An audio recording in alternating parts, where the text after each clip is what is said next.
Господь me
Amen. Слава Господу. Аллилуйя. Если у вас есть Библию с собой, откройте, пожалуйста, со мной. Второе послание Тимофею.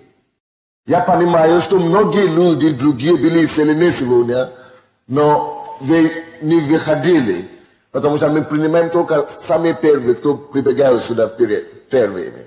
Поэтому, если у вас что-то болело, и вы видите, что уже не болит, вы можете ходить к вашим врачам в течение недели, и на следующей неделе можно будет свидетельствовать об этом.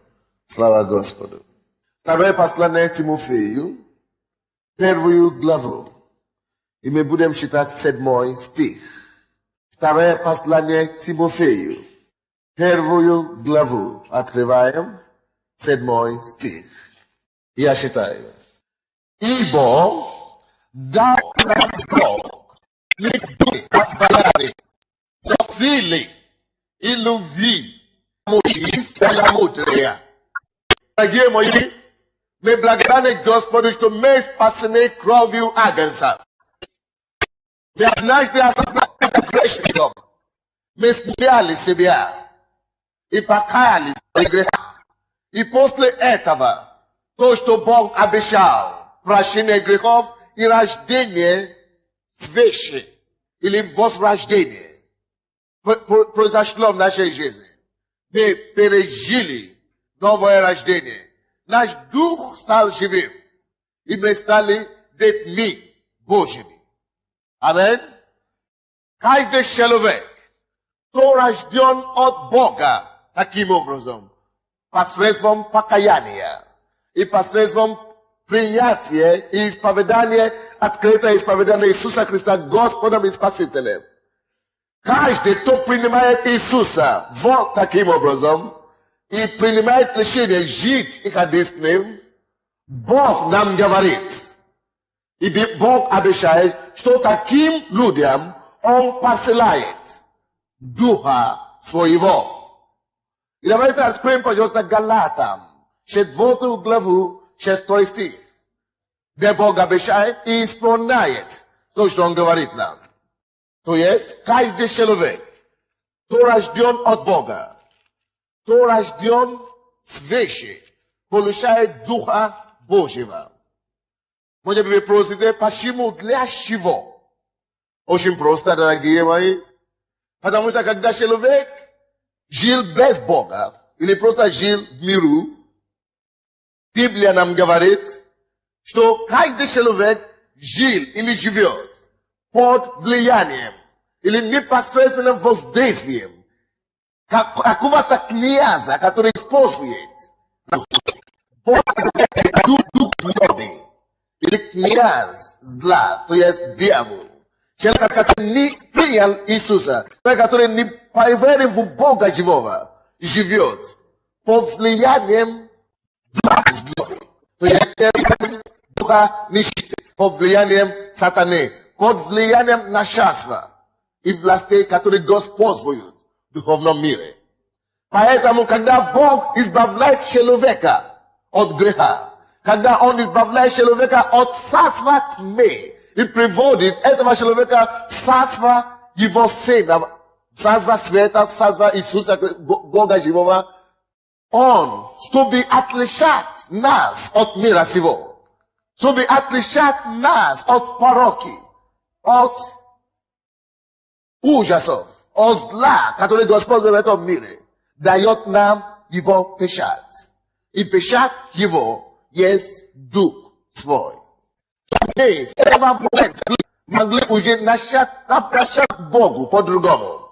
Не просто обращаться к Нему, как какое-то существо, или какая-то непонятная сила, но после того, как дает нам его Дух, мы начинаем слушать его голос, и мы начинаем общаться с ним на право отца и ребенка. Откройте, пожалуйста, эту главу 4 Галатам. Галатам 4, 6 стих. А как вы сыны, то есть сыны Божьи, то Бог послал в сердца ваши Духа Сына Своего, вопиющего Ава Оши. Я прочту еще раз.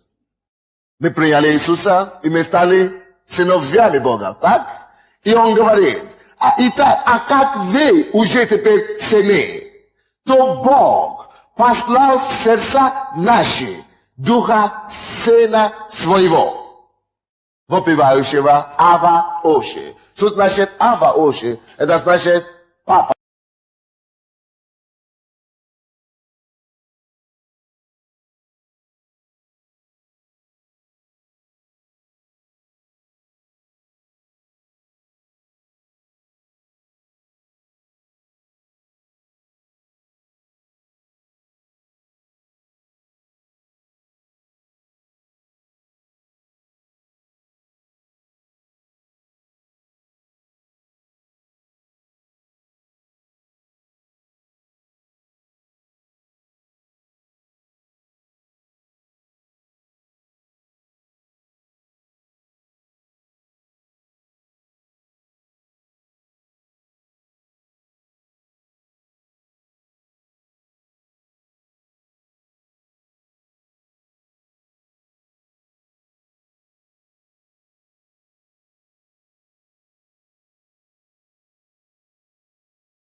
До всяких зла мы можем иметь успокоение. Мы можем иметь одно утешение, что я имею папа, который больше всего этого. Я имею отца, который способен и может меня освободить от зла этого мира.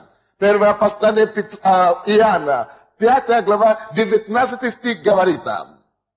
Алло, не мешайте, пускай она сядет. Библия нам говорит, первое послание Иоанна, 5 глава, 19 стих, что весь мир лежит во зле.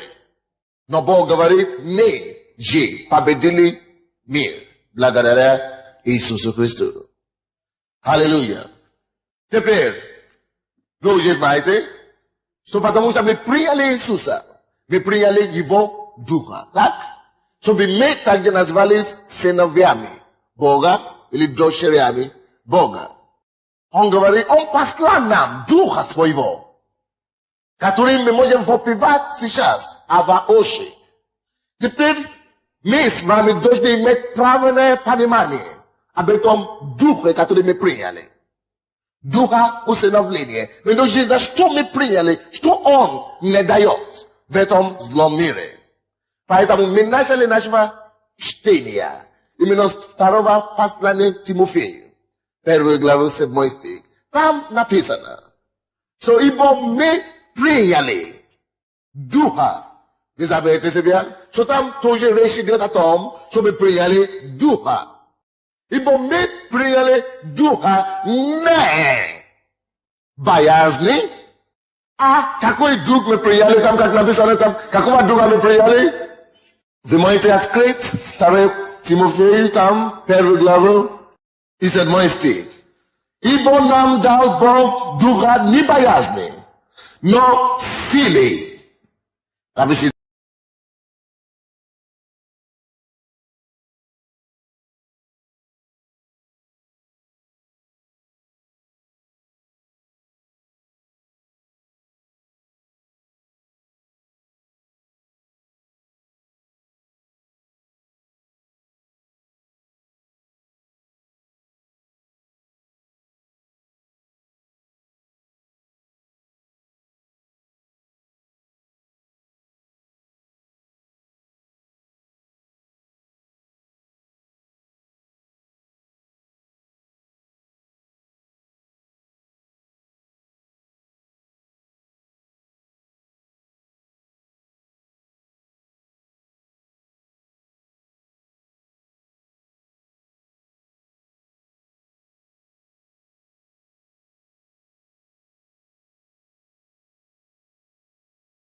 Czeluwejewskimi nani jest. Co jest własny w duchownym mire, który prawić tym mirem. I żeby powiedzieć naszazwa i własny i duchów zloby, Bóg nam daje ducha sily. Поэтому от Луки 10 глава 19 стих написано. Иисус говорит, сие даю вам власть или силу наступать на змей, на скорпионов и на всякую вражью силу. Потому что есть враг. Вы слушаете меня? Есть враг нашей души. Есть враг, который приходит, чтобы украсть, убить и погубить. Для того, чтобы мы могли противостоять власти тьмы, Бог нам дал духа силы. Очень многие люди, вы знаете их, может быть, даже многие из вас такие, они находят их проблемы в людях. О, правительство, это правительство виновато, это кучка виновата, не, это Кравчук виноват, это сосед виноват, это муж виноват, это жена виновата. Вы знаете, если бы мы поняли то, что Бог понимает, если бы мы поняли то, что написано в Библии, вы бы знали, что человек не виноват в ваши проблемы. Если человек делал вам гадость, я знаю, это бывает, но не человек виноват. Есть силы, которые больше их, которые правят ими.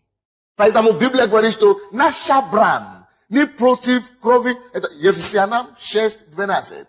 Ефесянам 6:12. Наша брань, наша борьба не физическая, она не против крови и плоти. Это значит, мы как христиане, хотя бы в этой церкви, мы не делаем Христовые походы.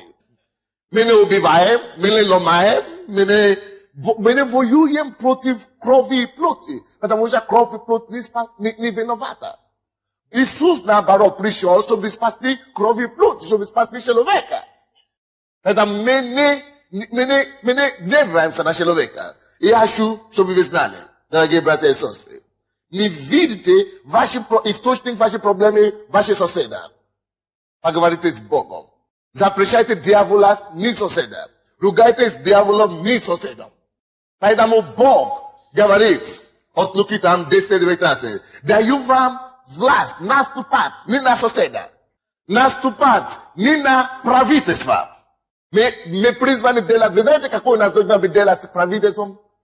Мы призваны иметь только одно делать, молиться за них. Поэтому источник, Бог говорит, я даю вам власть наступать на змей. Это не физический змей, который жарит, а духовный змей. И на скорпионов, духовных скорпионов. А также на всякую вражью силу. Он не называет ни человека здесь, ни крови, ни плоти. Потому что наша битва не против крови, не против плоти. Помните? Ибо мы приняли духа небоязни, а духа силы. Для чего? Чтобы мы могли ходить в этом мире победоносно. И силы, и духа любви. Для чего? Нам любовь. Для того, чтобы мы могли иметь нормальные правильные взаимоотношения с нашими окружающим миром. Нашим окружающим миром. Вы понимаете меня? До того, как мы покаялись, наша движущая сила была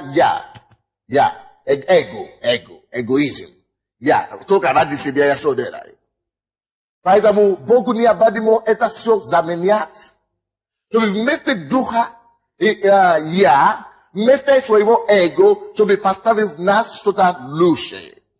Чтобы поставить в нас духа любви. Потому что Бог действует в его взаимоотношениях с нами только в одном принципе. Принципе любви. Поэтому в Новом Завете существует только одна заповедь. Люби Бога и люби соседа.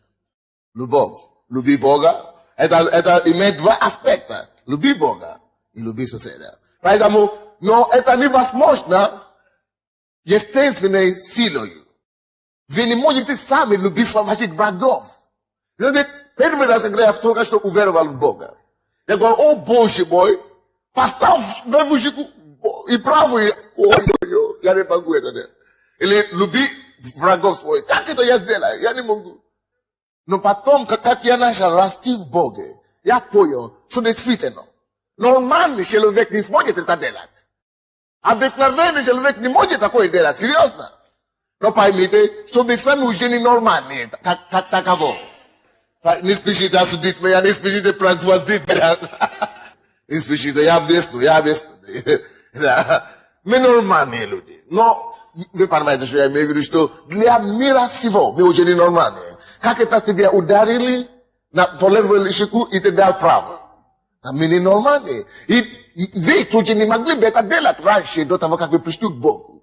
Почему теперь вы можете это делать, а раньше вы не смогли это делать? Очень просто, я вам объясню. Потому что теперь вы не естественные люди, вы не нормальные люди, вы сверхъестественные люди.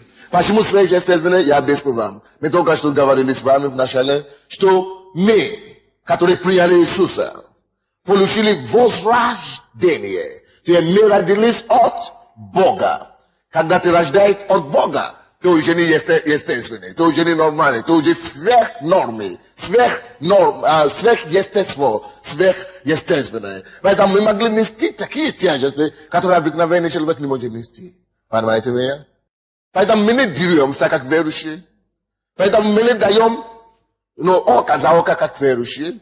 Мы даем все, мы предаем все суды Господу. Он есть наш папа. У кого есть дети из вас?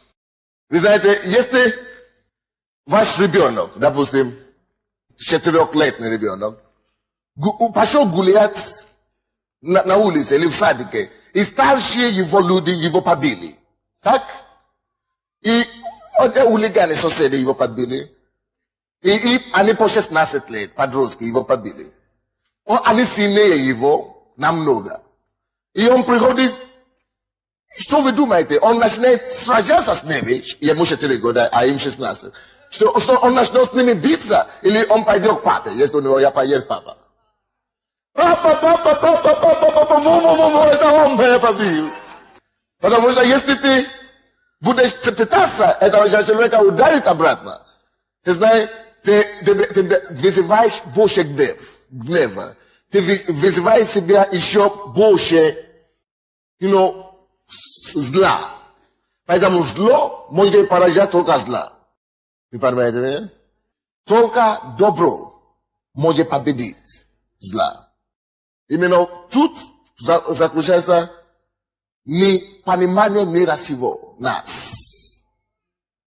Мы проповедуем, что мы имеем Отец, который больше нас и больше нашего обидчика. И он силен, достаточно силен, чтобы справляться с любым обидчиком, если нужно будет. Но мы не просим, чтобы Бог справлялся с людьми. Мы просим, чтобы Бог спас людей. Вы понимаете? Потому что, когда Он спасется, допустим, многие из вас уже подошли ко мне, говорят, я извиняюсь. Я говорю, за что? Потому что, когда я пришел, я говорю, что на базе проповедует, чего меня сюда пригласили? Они меня ругали раньше. По телевизору выключили. А теперь приходят и говорят, извините, за что? А я вас не знаю. Да, но я вас ругал. Почему это? Потому что он меня не знал, а он уже пришел к выводу какой-то. И то же самое, те люди, которые делают вам плохо, да, когда вы молитесь, чтобы Бог их спасти, Он их спасет. И они начнут умолять вас, чтобы вы простили их. Видите? Поэтому лучше молиться именно не за отмещение, а за то, чтобы Бог помиловал этих людей и спас их. Вы помните Иисуса? Когда его распяли, что он говорил? Господи, помилуй их. Ибо они не знают, что они делают. Вот для этой цели, слушайте меня, для этой цели Бог послал нам Духа чего? Да, очень хорошо слышите. Бог послал нам для этой цели Духа любви, для взаимоотношения с окружающим миром и с нашими соседями. А Духа силы Бог послал нам для общения с Духом, который выше нас, духовным миром. И Библия также говорит,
стих. 6 стиха по 8 стих. Не заботьтесь ни о чем, но всегда в молитве и прощении, благодарением, открывайте свои желания перед Богом. Вы слышите? Открывайте ваши желания перед Богом. 7 стих. И мир Божий, который превыше всякого ума, заблудит сердца ваши и помышления ваши во Христе Иисусе. Вы слышите? Мир Божий, который превыше ума. Что значит превыше ума? Это значит подобные ситуации, люди беспокоятся, люди бьются и так далее. А ты говоришь, слава Богу. Пустые пустые прилавки. Слава Богу, Бог обеспечитель мой, Он мне даст что кушать. Нету зарплаты по 2 месяца. Слава Богу, Бог благословляет моего начальника, Бог благословит нашу страну, и заводы поднимутся. Они говорят, ты что, с ума сошел, что поехал, ругай, а ты благословляешь. Слава Богу. Потому что ты не беспокойся. Мир Божий наполняет твое сердце, и твоим сердцем, и твоим разумом. Поэтому это есть мир, который выше ума, выше рассуждения, выше, чем то, что обыкновенный человек может понимать или понять. И понимаете? Для этого мира, для того, чтобы у вас такой мир мог быть в ваше сердце, для того, чтобы ваши помышления могли быть чистые, какие наши помышления будут, это 8 стих, для того, чтобы у нас могли быть такие помышления, Бог послает нам какого духа? Целомудрие, чтобы вы были целые, здравые все время и мудрые во всякие добрые дела. 8 стих, давайте прочтем. Наконец, братья мои, что только истинно, что честно, что справедливо, что чисто, что любезно, что достославно, что только добродетель и похвала, о том помышляйте. Но человеку обыкновенному, человеку, который просто живет этим миром без духовной счастья, духовной, без общения с Богом. Человек неверующий, он живет, вы знаете, повседневные проблемы, суетой. Для этого Бог нам послал духа целомудрия. Но вы скажете, но почему все равно верующие попадают в такие проблемы? Почему все равно верующие имеют проблемы с дьяволом? Почему верующие все равно имеют такие проблемы? Поэтому мы приходим на собрание. Поэтому мы приходим на служение, чтобы изучать Слово Божие. Как, чтобы мы могли видеть себя, на страницах этой книги. Именно об этом я и проповедую сегодня. Тема моей проповеди. Я уже дошел до половины, конечно. Чтобы вы могли понять. Тема этой проповеди сегодня. Познавай орудие. Оружие дьявола. Познавай его орудие. Если вы можете писать. Познавай оружие дьявола. Притом тут дьявол. Вы скажете, так? Может быть, тут дьявол не очень много. Мы уже выяснили, что Бог дал нам духа целомудрия, духа любви и духа силы, чтобы мы могли жить победоносной христианской жизнью здесь на земле. Теперь, то же самое Библия говорит нам, чтобы мы не расслабились, чтобы мы могли ходить и жить бодрствуя все время. Первое послание Петра, 5 главы, 7 стих. Библия нам говорит, что ваш враг, дьявол, как рыкающий лев, ходит, ища кого поглотит. Ваш враг, дьявол. Скажите, пожалуйста, кто наш враг? Не Кушма. Кушма – это благословение для нас. Не председатель вашего районного совета. Верующие не ругают правительство. Что я сказал? И не ругают соседа также. Nieme ujeni paftare aleta. Verusheni rugai today, karoshe. Скажите, верующие ругают. Потому что мы не такого духа приняли. Вы слышите меня? Мы не такого духа приняли. Мы приняли другого духа. Духа любви. Мы рождены не от того, кто ругает и бьется. Мы рождены от другого папы. От другого отца, который любит всех. И воздает каждому человеку по его делам. Так что это не рассчитаться счетом с этим человеком. Бог есть, который воздает за дела каждого человека. Слава Богу. Библия говорит, ваш дьявол, как рыкающий лев, ходит, ища кого поглотит. Подчеркните это слово ища кого поглотит. Это 7-8 стихи, да. 5 глава, 7-8 стихи. Что это обозначает? Это значит, мы с вами должны всегда быть бдительности. Потому что дьявол ходит ища. Он не может всех поглотить. Вы слышите меня? Дьявол не может всех поглотить. Он может только поглотить те, которые расслаблены в это время. Поэтому он ищет. Вы поняли? Поэтому я проповедую сегодня о оружии дьявола, чтобы вы могли распознавать его, когда он подходит к вам. Что Бог нам дал? Духа силы.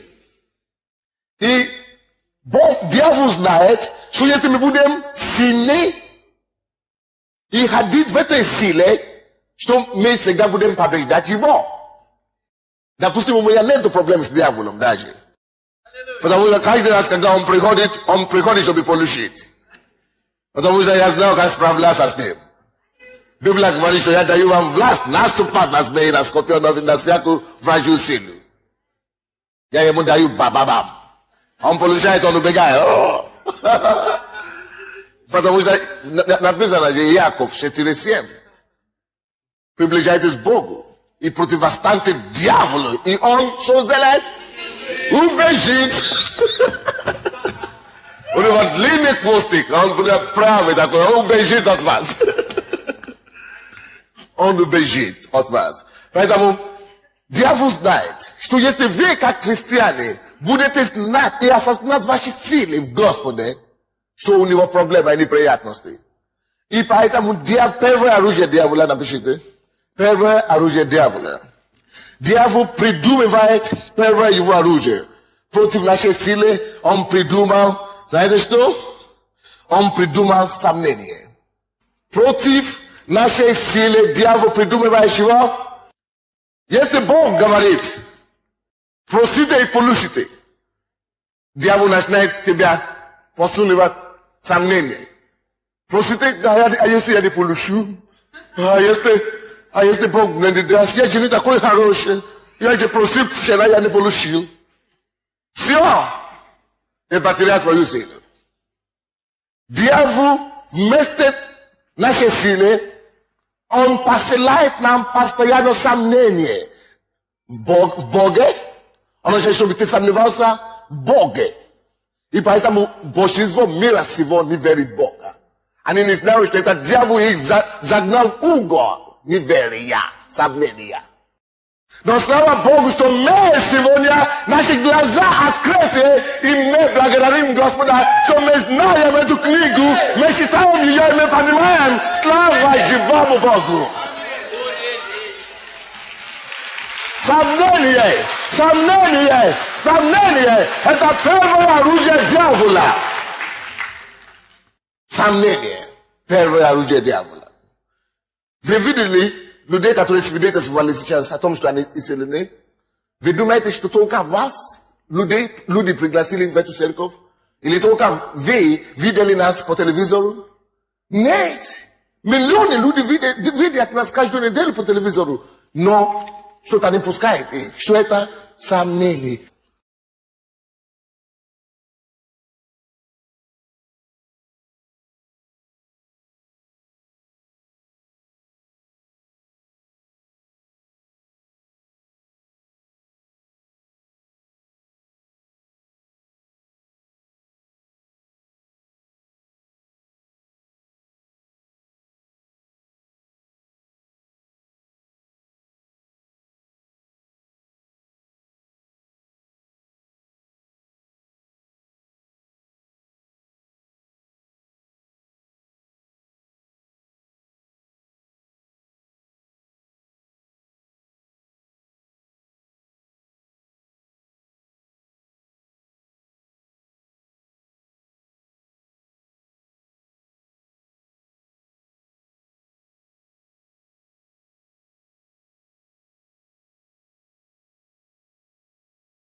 Tak говорят, но мы понимаем, что мы молились. Пока люди не молятся, ничего не происходит. Но как только что мы начинаем молиться, люди начинают исцеляться, бесы начинают выходить, и экономика начинает улучшаться. Аллилуйя.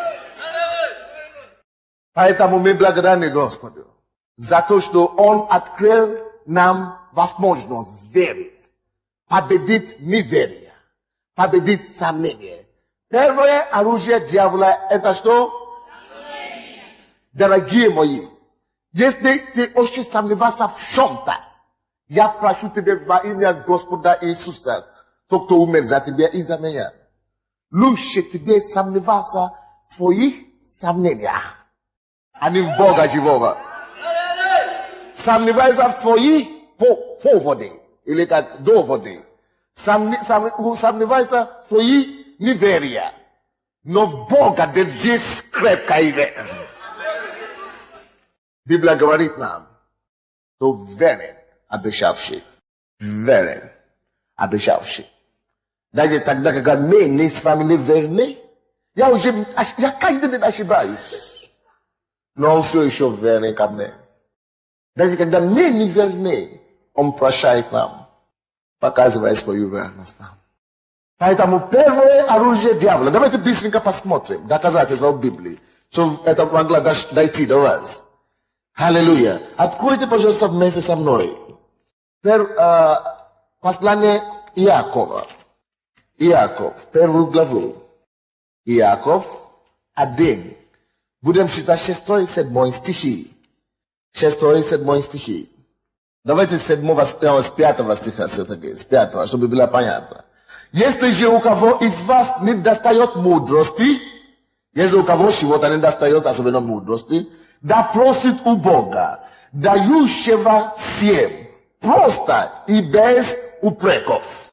Бог, когда люди просят у него, что он делает? Он дает некоторым или всем? Всем. Просто. Он не говорит, что иди принесите сначала деньги, поэтому мы не получаем здесь деньги за исцеление. Поэтому мы здесь не получаем деньги за билет или за вход. Это Бог делает бесплатно. А почему мы собираем пожертвования? Потому что нам надо снимать зал. Еще другой зал нам надо снимать, еще более дороже и так далее. Нам надо покупать аппаратуру и так далее. Вы говорите, а ты не можешь платить за это? Я платил, когда я еще работал. Теперь я не могу работать, потому что я теперь занимаюсь нашими проблемами. Слава Богу, аллилуйя. Слава Господу. Но тут Библия говорит, каждый может спросить у Бога. Когда у меня есть проблемы, или у меня есть какие-то нужды, я у кого прошу? Когда у вас тоже есть какие-то проблемы, поэтому вы видите, что когда я молился здесь, я сначала вам сказал, вы просите у Бога, не у меня. Не у соседа, но у кого? Потому что только Он может исполнить нужды всех одновременно. Всем.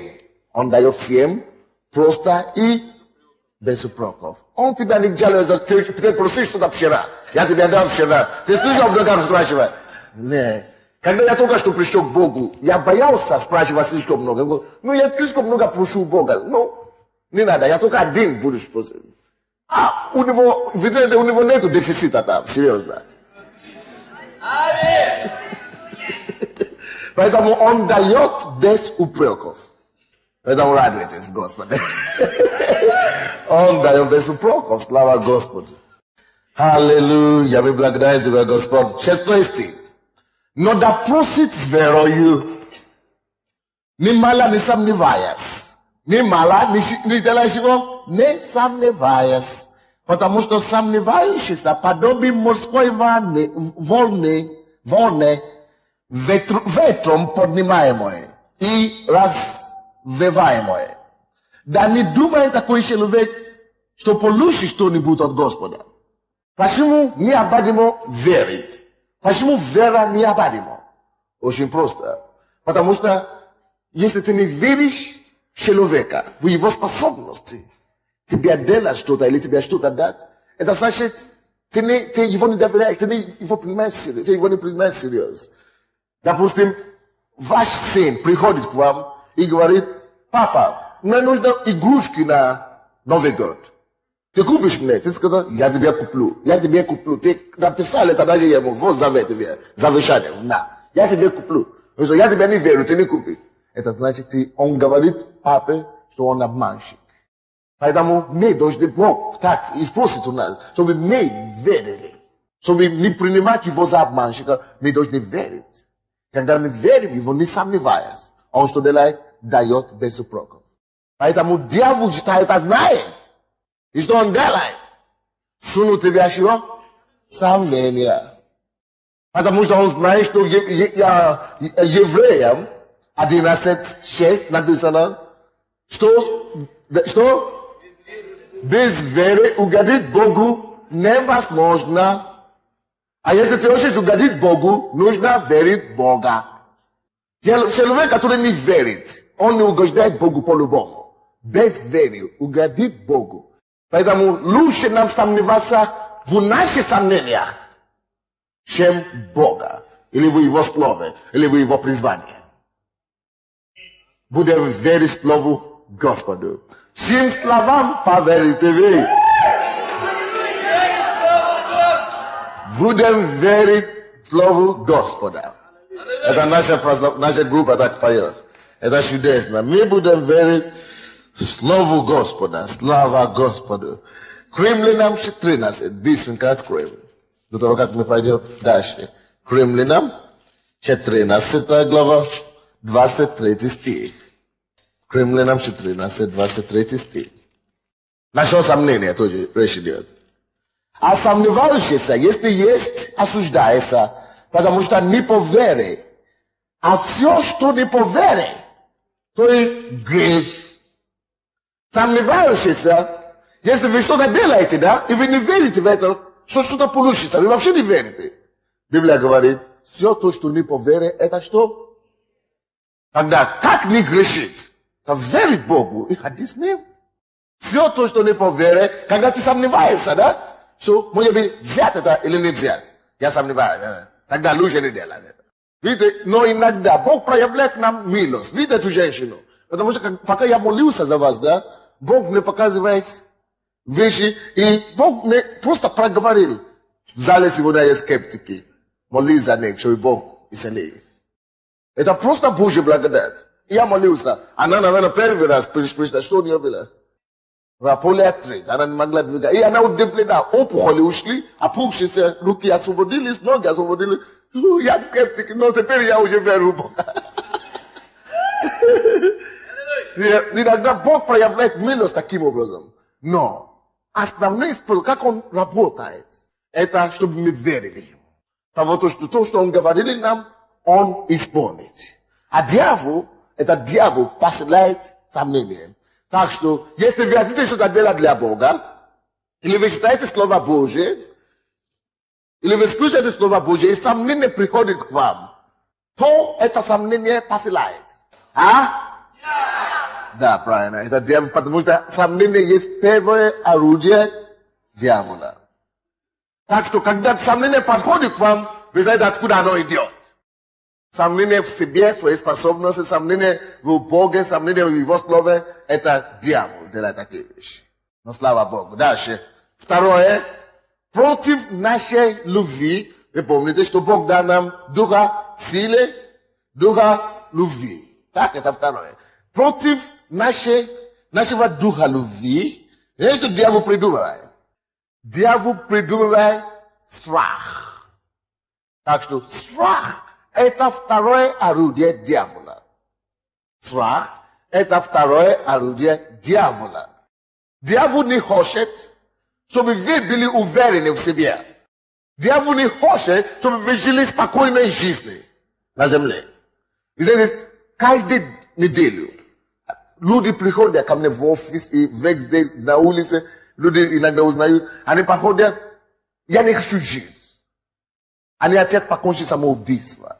И очень многие проблемы. Страх, что будет со мной в будущем. Страх перед завтрашним днем. Страх за детей, что будет с ними. Сейчас ракетир, или как вас называют, рэкет, да? Сейчас он ловит молодых людей, я не знаю, что будет с нами. Страх, что предприятие закроется и так далее. Вы знаете, от кого страх идет?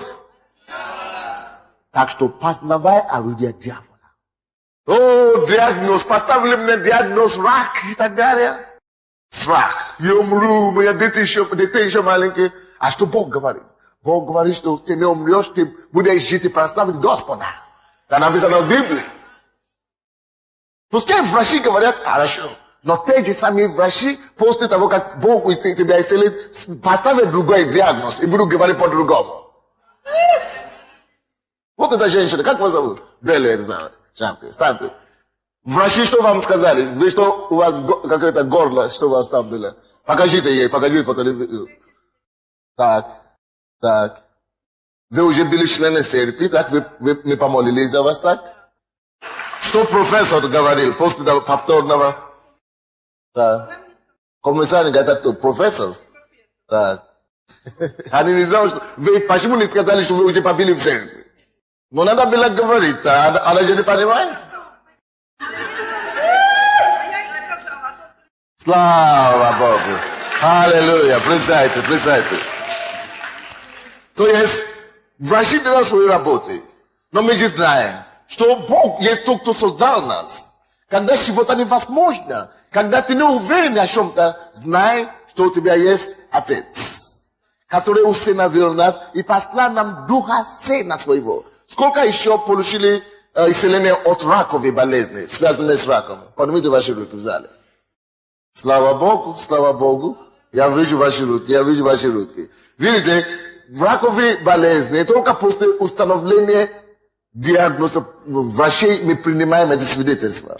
Когда врачи сами говорят, что нет. Почему я говорю вам эти свидетельства? Может быть, кто-то сделает первый раз. Алло?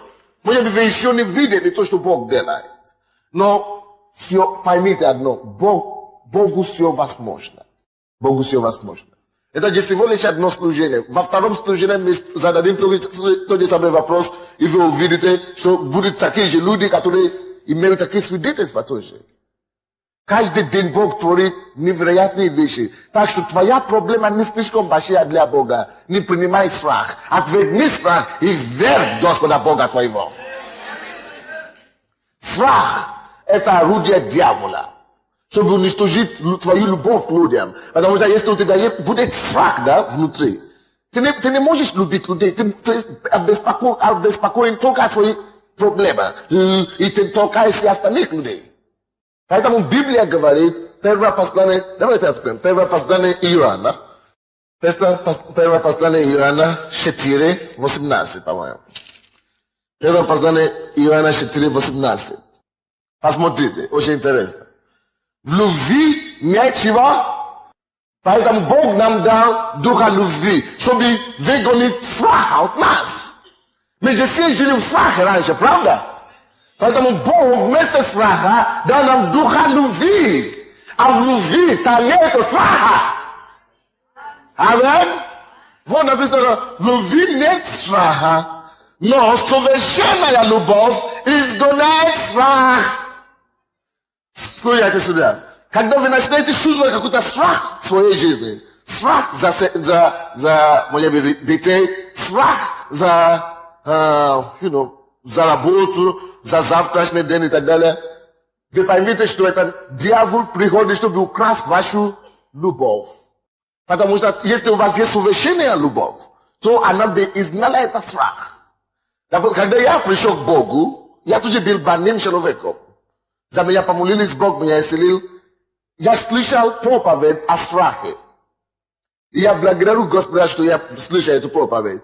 Я вам скажу что-то, и я бы хотел, чтобы все члены этой церкви никогда ничего не боялись.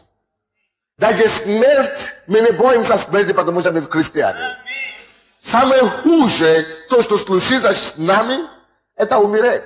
А Библия говорит нам, что смерть – это приобретение. Поймите меня правильно. Мы не исламисты, которые убивают людей, и себя на смерть толкают. Мы не ищем смерть, поймите правильно. То есть мы не говорим, что убейте нас, тогда мы заслуживаем небо. Мы просто говорим о том, что мы не боимся, у нас нет страха. Потому что если мы умрем, мы скорее всего пойдем домой. Небо это наш дом, в конце концов. И нам не надо себя сжигать, как ее беляешь. Мы не сектанты, мы христиане во Христе Иисусе, мы верующие во Христе Иисусе. И поэтому мы не боимся, потому что мы знаем, что Бог больше, чем любой проблемы. Поэтому, когда я слышал эту проповедь, я говорю, Господь, я с этого дня принимаю решение ничего никогда уже в моей жизни не бояться. Ничего, если наступает страх на меня. Вы знаете, что я делаю? Я прихожу к Богу, я говорю, Господь, я начну молиться, пока у меня не будет молиться, не наполнится миром. Допустим, когда, вы знаете, время, когда националисты писали нам письмо, что они рассказывают, они меня убьют, и еще угрозы наркобизнеса, что мы избавляем людей от наркомании, и что они потеряют клиентов потеряют. И говорят, что они меня убьют, и тогда я получили письмо. Я говорю, Господь, неужели ты меня послал сюда, чтобы потом убить? Хорошо. Но я пошел к Богу, я говорю, Господь, я не буду бояться ничего. Я молился, Господь говорит, я тебя поставил, иди сделай свою работу. Просто делай свою работу. Я работаю, но такой я еще не умер.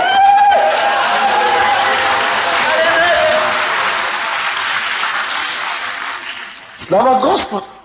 Поэтому примите решение сегодня, что страх не овладеет вашим сердцем. Ничто, никакой страх, ни страх перед ничем. Вы будете лучше бояться Бога, чем обстоятельства. Потому что Бог способен менять обстоятельства.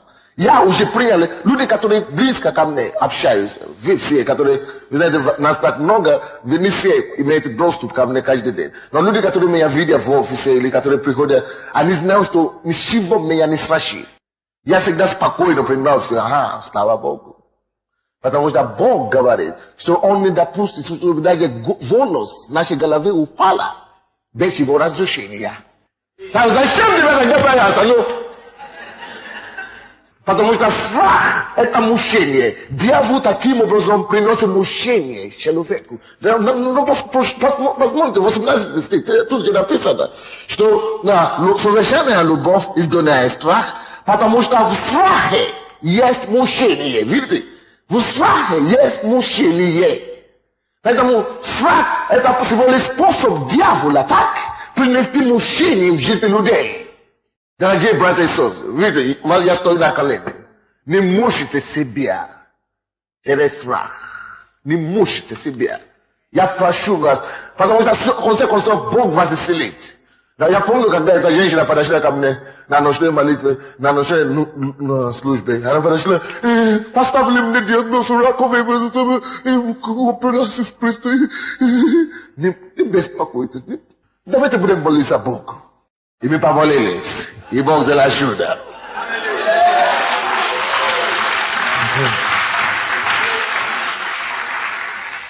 Есть женщина, которая подошла ко мне. Я уже 3 года принимал таблетки. Я не могу спать ночью, у меня страх какой-то, дикий страх. Я говорю, я помолюсь за вас сейчас. Я изгоню этого духа страха. Потому что Бог нам даст силу над бесами. И после этого вы начнете спать.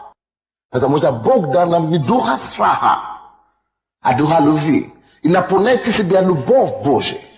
Любви Божией. Приходите на церковь, слушайте слово, потому что совершенная любовь, что делает. Она говорит, я помолился за нее. Она пошла, она говорит, она еще мучит себя. Вместо чтобы просто-напросто поверить того, что сказали. Мне пришло повторно помолиться за нее. Она потом на следующей неделе, я очень сплю.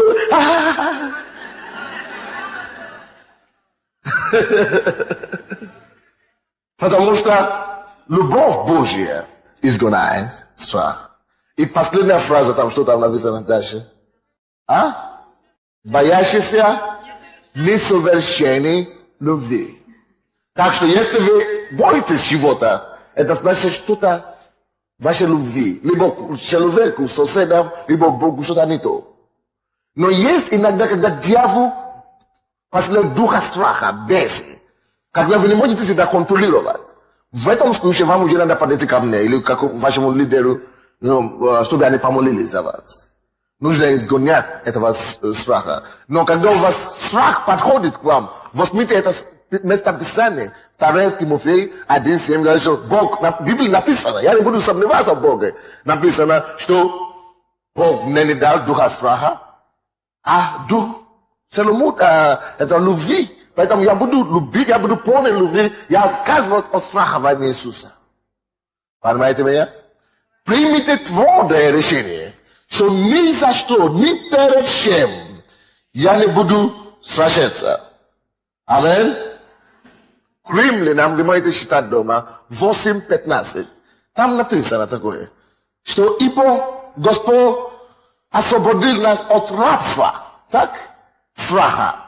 От рабства. Очень многие из нас мы жили в рабстве страха. А если я потеряюсь работу, а если Бог тебя освободил, не поставь себя обратно в это рабство. Дорогие мои, если вы верующие, вы ходите в эту церковь, Бог освободил вас. Если вы уверены в этом, подойдите, мы помолимся за вас, и Бог уверит вас в этом. Потому что Он говорит, что в любви нет, в абсолютной любви, в совершенной любви нет страха. Последнее, быстренько закончим уже сейчас. Наше время подходит к концу. И люди уже приходят, наверное, на второе служение. Но давайте быстренько закончим. Третье, то, что Бог нам дает, это целомудрие, так? Чтобы мы могли иметь правильный разум и так далее. Но против нашего целомудрия дьявол дает нам обескураженность, да, или как называется? Обескураживание. Да, обескураживание. Вместо целомудрия он дает тебе обескураживание. То есть постоянное чувство уныния какого-то. И неполноценное, то есть это атаки в области вашего ума. Обескураженный человек, он не уверен ни о чем. Он постоянно беспокоится. И он постоянно суетится. И Бог не хочет, чтобы мы суетили. Давайте посмотрим пример в Библии. Библия нам лучше объяснит это. Давайте откроем, пожалуйста, числа. 14 главу. Я извиняюсь. Числа 21 главу. Числа 21 главу, 4 и 5 стих. От горы Ор отправились они. Это были дети Израилевы, когда они были в пустыне, так? От горы Ор отправили они путем Черного моря, чтобы миновать землю Едома.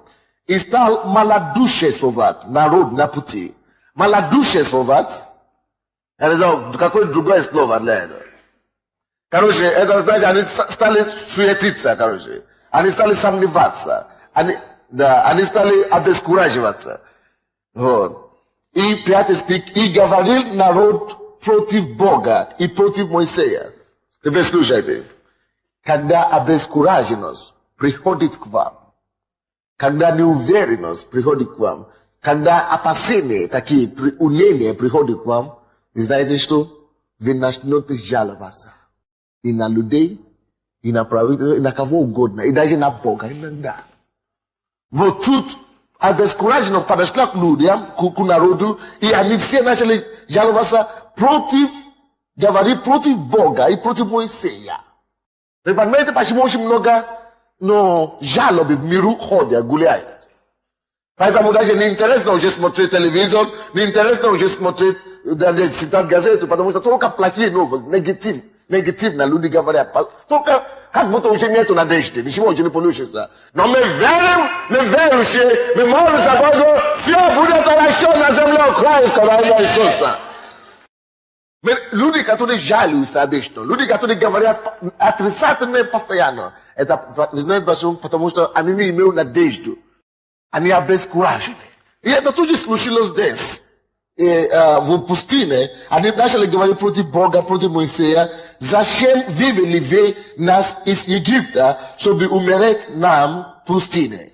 Ибо здесь нет ни хлеба, ни воды, и душе нашей опротивела эта негодная пища. Они начали жаловаться на то, что Бог дал им. Поймите, обескураженность. Это есть атака дьявола. Человек обескуражен, обычно, когда он думает, что у меня ничего не получится. Бог говорит тебе, иди заработай, Бог, я тебе помогу, я тебя благословлю, но у меня ничего не получится. Или, может быть, вы уже старались что-то делать. Я уже работал, уже все, уныние приходит. Дьявол атакует нас, верующих, обескураженность. Давайте я вам дам один пример, который вам точно скажет, что такое обескураженность. Я не знаю, как лучше объяснить, но это место в следующее, еще более точно объяснить вам это. Амин? Более точно объяснить нам. Давайте откроем, пожалуйста, Деяния апостолов. Потому что была атака такое на апостола Павла. Деяния апостолов, 18. Деяния апостолов, 18 глава. И давайте будем читать с 5 по 10 стихи. Это последнее место Писания, мы уже закончим. 5 по 10 стихи. Так.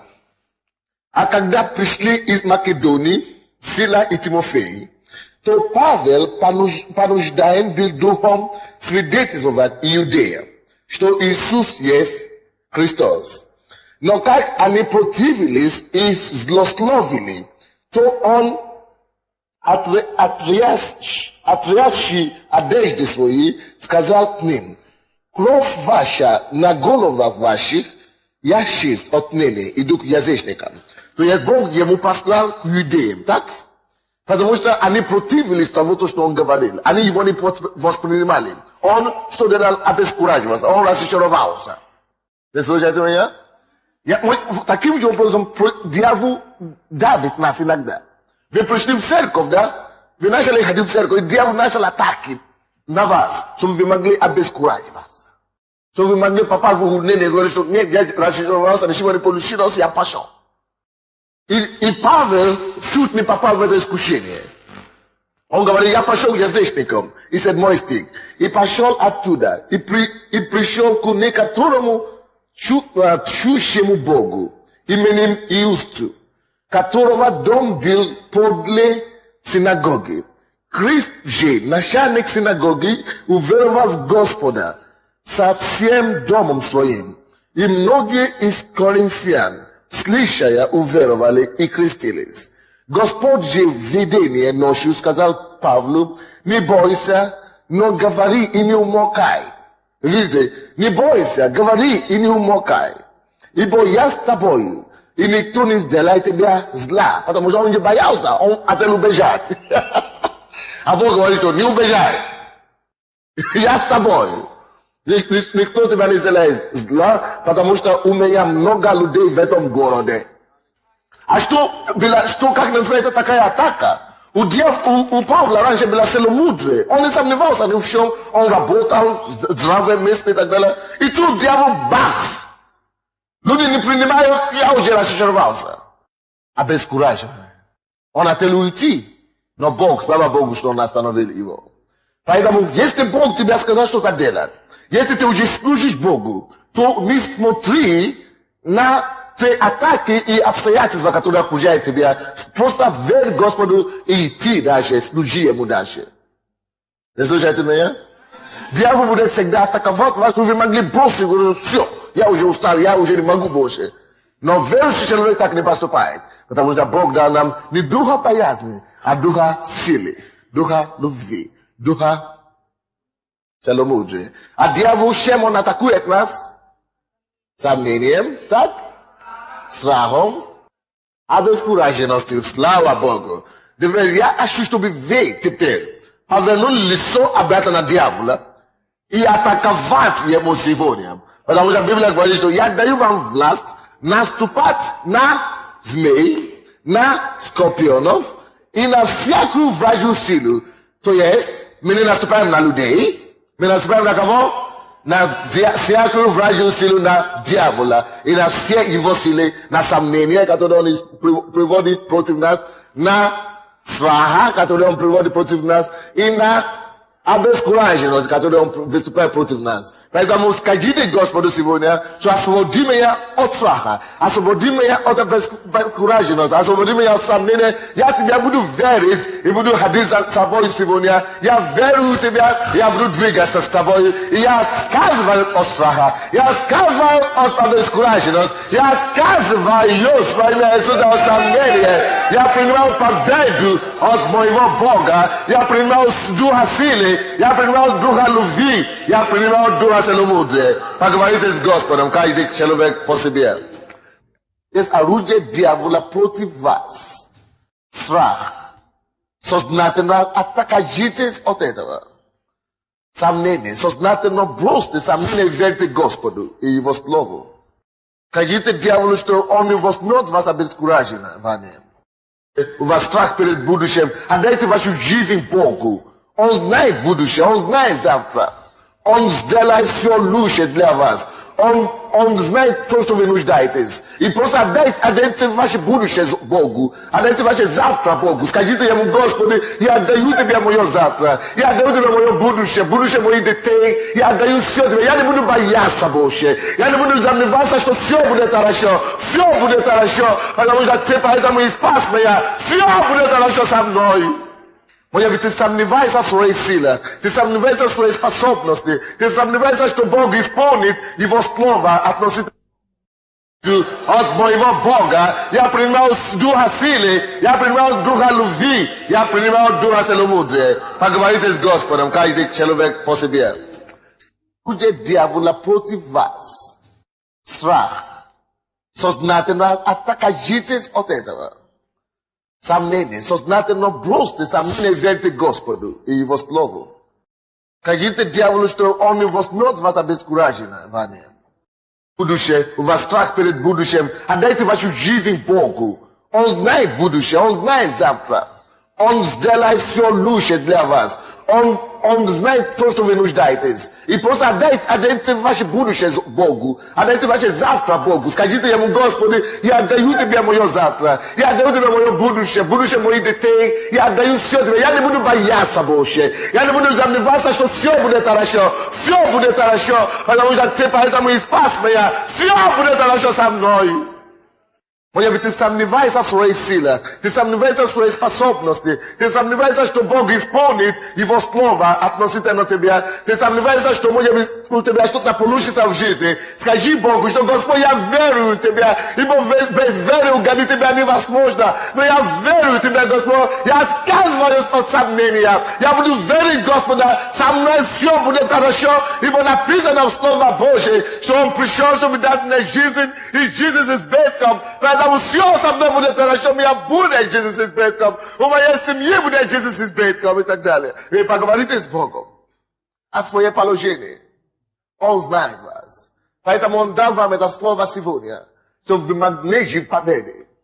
Также скажите Господу, что обескураживание вас не возьмет. Вы совершите того призвания, которое Он имеет для вас. Вы совершите ваш путь. Вы дойдете до конца. Мы дойдем до неба во имя Иисуса Христа. Мы не погибнем здесь в пустыне, в этом злом мире. Мы дойдем до неба. Поговорите с Господом, что вы не будете обескуражены.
на целомудрие для нашей личной жизни. Поэтому, Господь, силою, которую Ты дал нам, чтобы мы наступали на змей и на скорпионов, и чтобы мы противостояли дьяволу, и что он убежит от нас. Я противостою всяким делам дьявола, присутствующим в этой жизни во имя Иисуса. Господь, именем Иисуса Христа я разрушаю духа страха. И я повелеваю всяким духом сомнения, всяким духом страха, обескураживания, уйти вон во имя Иисуса Христа. Потому что Библия говорит, именем моим вы изгоните бесов. Я изгоняю всякий духов сомнения. Выйдите вон и удаляйте прочь жизни этих всех людей.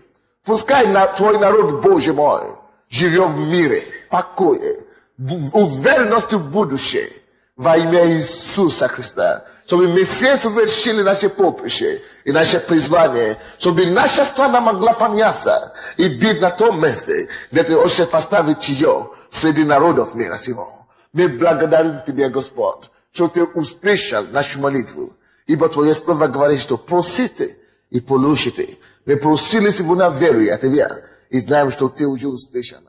И сделай больше, намного больше, чем мы просили.